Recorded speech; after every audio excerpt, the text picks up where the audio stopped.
તો વાત વરસાદને લઈને થઈ રહી છે ત્યારે આપણે કેટલાક આંકડા પણ આપી દઈએ કે વરસાદને લઈને અત્યારના આંકડાઓ શું છે। હવે આપને જાણકારી આપી દઈએ કે જળ પ્રહાર ક્યાં થયો છે। રાજકોટ જિલ્લાના 26 માંથી 25 ડેમ અત્યારે એવા છે કે જે ઓવરફ્લો થઈ ગયા છે। જી હા, પૂર્ણપણે ભરાઈ ગયા હોય તેવા રાજકોટ જિલ્લાના 26 માંથી 25 ડેમ છે। રાજકોટના 4 ગામ એવા છે કે જે સંપર્ક વિહોણા થયા છે। એ ગામો બેટમાં ફેરવાઈ ગયા છે। ત્યાં લોકોની મદદ પહોંચી શકતી નથી, ત્યાંના લોકો મદદ માટે બહાર આવી શકતા નથી। આ પ્રકારની સ્થિતિ છે।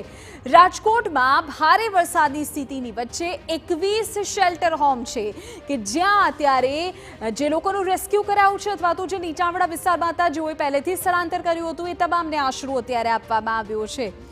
રાજકોટમાં લગભગ 2200 લોકો એવા છે કે જેઓને અત્યારે શેલ્ટર હોમમાં આશરો આપવામાં આવ્યો છે। તેઓને અત્યારે શેલ્ટર હોમમાં આશ્રય અપાયો છે। તેઓના રહેવા જમવાની વ્યવસ્થા ત્યાં કરાઈ છે।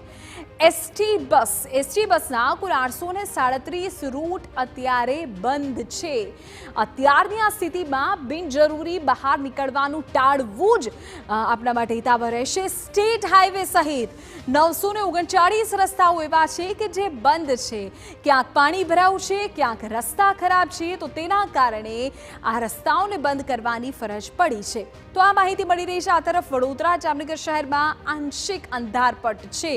કેટલાય સ્થળો એવા છે કે જ્યાં વીજ પુરવઠો ઠપ છે, જ્યાં ભારે પરેશાનીનો સામનો લોકો કરી રહ્યા છે। એટલે કે આંશિક અંધારપટ છે, સર્વત્ર નહીં પરંતુ કેટલાક વિસ્તારોમાં પરિસ્થિતિ છે। આપણે જો વિગતો આપી રજની, તો 771 ગામડા એવા છે કે જ્યાં અત્યારે વીજ પુરવઠો બંધ છે। ભારે વરસાદને કારણે ક્યારેક વીજ પોલ ધરાશાય થયા છે, ક્યાંક વીજ ફીડર ડૂબી ગયા છે। સૌરાષ્ટ્રના 613 ગામ કે જ્યાં અત્યારે વીજળી નથી, લોકો અંધારપટમાં છે, ત્યાં વીજ પુરવઠો ખોરવાયો છે 613 ગામમાં। અત્યારે સૌરાષ્ટ્રની વાત કરી રહ્યા છે ત્યારે પીજીવીસીએલ ત્યાં અત્યારે કાર્યરત છે, પરંતુ હજુ પરિસ્થિતિને સમય પર થાળે પડતા સમય લાગી શકે છે। બધે ગુજરાતના 158 ગામો એવા છે કે જ્યાં પણ અત્યારે વીજળી બંધ છે, ત્યાં પણ વીજ પુરવઠો ઠપ થયો છે। તો આ માહિતી અત્યારે ઓવરઓલ સામે આવી રહી છે।